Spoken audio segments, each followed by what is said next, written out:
Biohazard container located. What's up, YeshGamers? Robert the Bruce here, and I got some game time in with the beta for Rainbow Six Siege, the upcoming installment of this popular series, and I gotta tell ya, it had incredible potential, but ultimately fell short, and I'll explain more what I mean by that throughout this video. Now, if you're a diehard Rainbow Six fan, before you bust out your keyboard and start slinging mad hate in the comments, hear me out on what all I've got to say, because I really gave this game a chance. Honestly, I wanted it to be awesome, because another good contender in the FPS world is always a good thing. Now let's start with the good.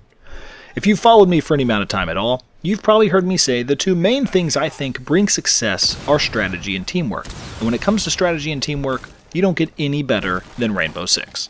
The level of cooperation you can achieve is just incredible. The ways you can attack are extremely varied. Blow up a wall, bash through a door, climb to the roof and rappel through a window, blast a hole in an upper level floor to drop down below. Tons of stuff, it's really cool. All the various characters have their specific gadgets and weapons, so 5 players could come up with some really awesome combinations and ways to work all together as they went after the objective. On top of that, after you die, you can switch to the security cameras throughout the level and spot bad guys, so you're still in the fight helping your team. Plus, the bad guys are notified when they're spotted, so a smart one will look around and shoot the camera. Just some really cool tactical possibilities that give your team a huge advantage if you're willing to strategize and work together. The sound of this game is really cool too. More than any other game I've played, the sounds you hear play a huge role in the gameplay. Footsteps give away what kind of surface the player is on, if they're above you or running, whatever. Glass breaking, doors being bashed in, there's so much going on that you really had to pay attention or you're going to miss out. Good surround sound headset is helpful in just about any FPS game, but I feel like it's almost a must-have for a serious Rainbow Six player. Really added a great ambiance. So all this sounds pretty great, right? Now why did I say it fell short? Well, sadly, the game is just not ready. Now I know you're immediately thinking, but it's a beta.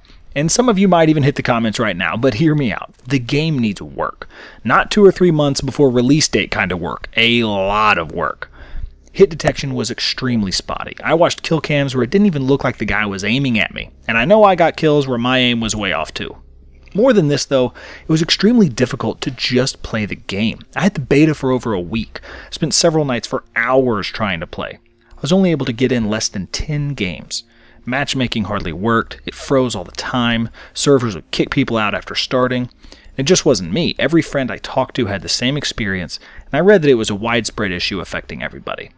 Now again, I know it's a beta, but in my experience, every game I've played that has had this many issues at this stage ended up having lots of issues as well at launch time. The Battlefield games that I love have definitely fallen to this, Battlefield 4 specifically. It takes months and months to try and patch and fix everything if you release a game that just isn't ready yet. And because of that, I just can't pick this one up at launch. I hope I'm wrong and the developers work miracles and it's a totally different product in a few months, but that rarely happens when a studio is given a hard release date and their product plays like this with only a few months to go. And what was your experience? Hit me below with your thoughts on Rainbow Six Siege, and as always, I'll see you on the battlefield.